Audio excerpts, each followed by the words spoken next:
En esta ocasión les voy a hablar sobre la teoría de Lowen-Brissendin y las diferencias que existen entre el cerebro masculino y el cerebro femenino. Como datos generales, Lowen-Brissendin nació en Kentucky, Estados Unidos, el 30 de diciembre de 1952.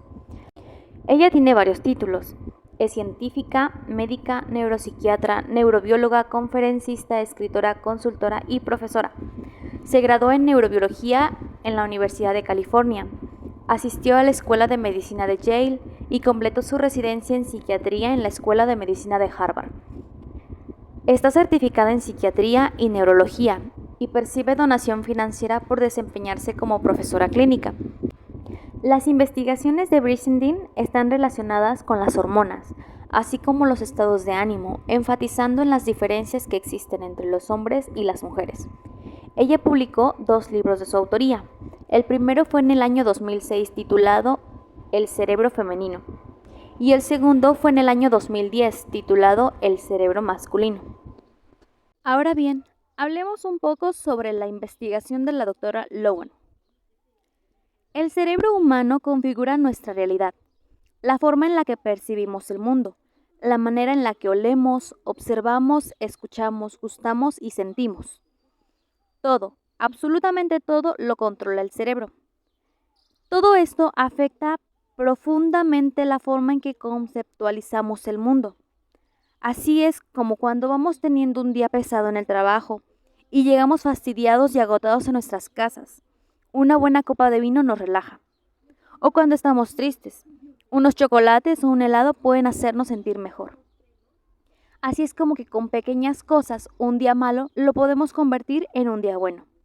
Ahora bien, si sustancias químicas como estas pueden actuar sobre el cerebro y cambiar nuestra realidad, ¿qué ocurre cuando 2 cerebros tienen diferentes estructuras, como lo es en el caso del hombre y de la mujer?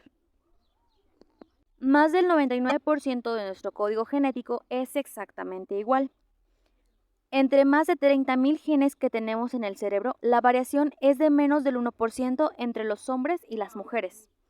Esta cifra resulta ser pequeña, pero esta diferencia en el porcentaje influye en cualquier pequeña célula de nuestro cuerpo, desde los nervios que registran placer y sufrimiento, hasta las neuronas que transmiten percepciones, pensamientos y emociones. Varias investigaciones han demostrado que la mujer tiene menos capacidad cerebral que el hombre, esto en un 9%. Sin embargo, ambos géneros tienen el mismo número de células, simplemente que están reorganizadas de manera diferente.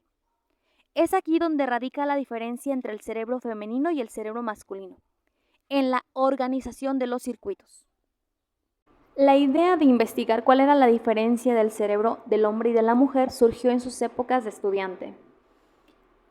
Ella recuerda que los profesores siempre mencionaban que las investigaciones se hacían en varones, debido a que el ciclo menstrual de las mujeres impedía realizar las investigaciones en ellas, ya que podrían arrojar datos no concretos o datos falsos. A ella no le parecía mucho la idea de que se separaran tanto los hombres como las mujeres. Para ella, como buena feminista, decía que eran iguales. Junto con sus compañeras hicieron el trato de que a sus hijos los iban a tratar por igual.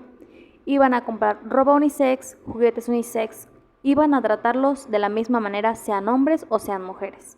Pero poco después, cuando se encontraba dando consulta, se topó con 2 situaciones de 2 pequeños, un niño y una niña, hijos de pacientes suyas. El primer escenario habla de una pequeña de 3 años. Su madre le había regalado un camión de bomberos para jugar. Un día, la pequeña se encontraba acunando al carrito, mientras le cantaba una canción de cuna y lo arropaba con una mantita de oso. El segundo escenario ocurrió en su consultorio. Una paciente llegó con su hijo varón de 4 años. Entre los juguetes que tenía, encontró un carrito y se lo dio para que jugara, pero el cochecito era color malva. El niño, un poco disgustado, dijo: «No, este carro es de niñas». Así es que rebuscó entre los carritos y sacó uno rojo de carreras con rayas negras, y se puso a jugar con él. Estos 2 escenarios hicieron pensar a Lowen, y propuso su hipótesis de que las niñas nacen con circuitos de chicas y los niños nacen con circuitos de chicos. Fue así como comenzó su investigación. Desde el nacimiento notamos que el cerebro de una niña es completamente diferente al cerebro del niño. Las niñas están más interesadas en la expresión emocional y se basan siempre buscando cualquier reacción de la gente. Buscan hacer contacto visual y si llegan a encontrar una cara seria, hacen hasta lo imposible por hacer gesticular ese rostro. Esto es debido a que nacen con una aptitud innata para la observación. Las niñas nacen con habilidades sociales y verbales. Debido a esto, su cerebro es más maduro y se desarrolla más deprisa que la de un niño. Las niñas son más sensibles y empáticas. Siempre logran encontrar la forma más amable de pedir las cosas o resolver un conflicto. Por el contrario, un niño, debido a las concentraciones de testosterona, su verbalización es más seria. Por lo regular piden las cosas a gritos y con exigencias. Haciendo uso de algunos datos científicos bastante curiosos, cuando hablamos de trastornos como el espectro autista o el síndrome de Asperger, nos damos cuenta que la prevalencia es mucho mayor en hombres. Y es debido a que hubo una mutación genética en el cerebro, que hizo bloquear los circuitos de la sensibilidad social.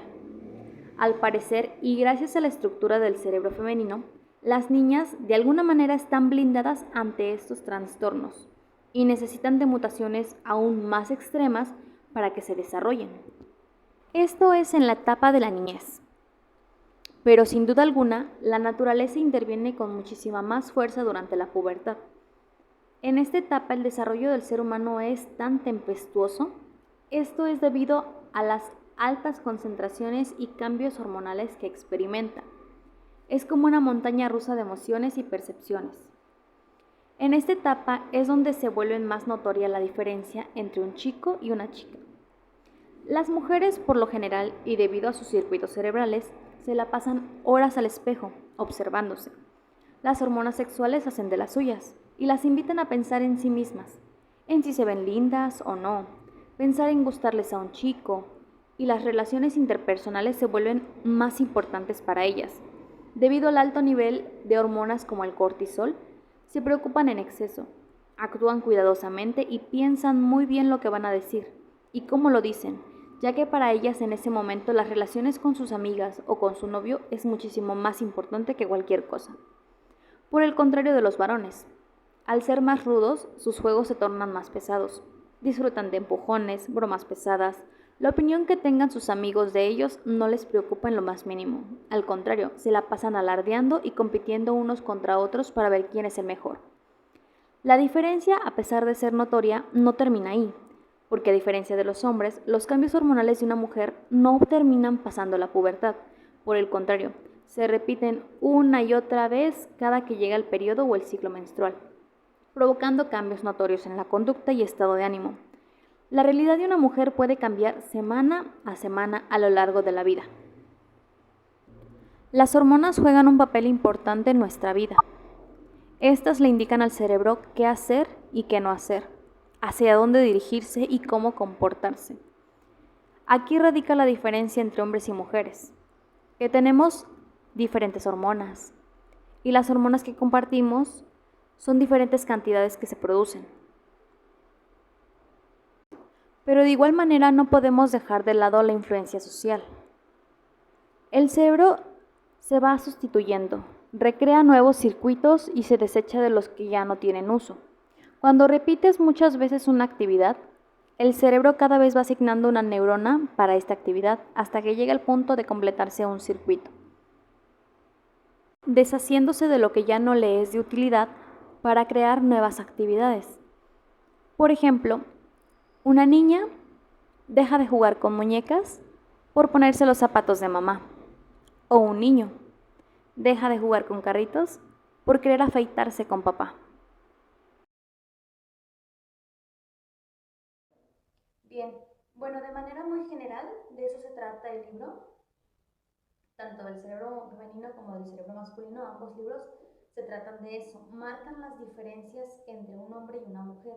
Y todas estas diferencias hacen énfasis en una simple cosa, las hormonas. Para Logan Brizendine las hormonas son muy importantes y es lo que le da el comportamiento a una mujer de ser mujer y a un hombre de ser hombre. Sí, en parte estoy de acuerdo con ella porque el proceso hormonal actúa de cierta manera y nos hace actuar de cierta manera. Pero no podemos echarle la culpa a las hormonas de todo. El comportamiento de los niños, y sin importar que sea niña o que sea niño, influye de gran manera por la sociedad, por el contorno familiar. Todo el contexto, y hablo de todo el contexto, tanto lo social, lo familiar, lo propio de ti mismo, tus procesos mentales, tus procesos hormonales, tus pensamientos, todos estos aspectos conforman tu contexto y tu contexto conforma tu comportamiento. No actúas de la misma manera bajo ciertas situaciones y eso no tiene gran parte que ver la hormona, sino la situación en sí. Entonces, sí estoy de acuerdo con ella en que los procesos hormonales influyen de cierta manera, pero no estoy del todo de acuerdo porque también hay que ver el panorama de la sociedad. El comportamiento social también influye mucho en tu personalidad, influye mucho en tu comportamiento, en tus actitudes. Entonces, por una parte sí estoy de acuerdo con ella, pero por otra parte no lo estoy. Fue un libro muy interesante. Al principio se me hizo un poquito tedioso porque mete muchos tecnicismos de las hormonas y todo eso, pero conforme vas leyendo el libro te va atrapando un poquito más. Sí está muy interesante, está para leerlo, pero sí no comparto su opinión del todo. Sí, gran parte de lo que dice es verdad, pero no estoy 100% segura o 100% de acuerdo en todo lo que ella menciona.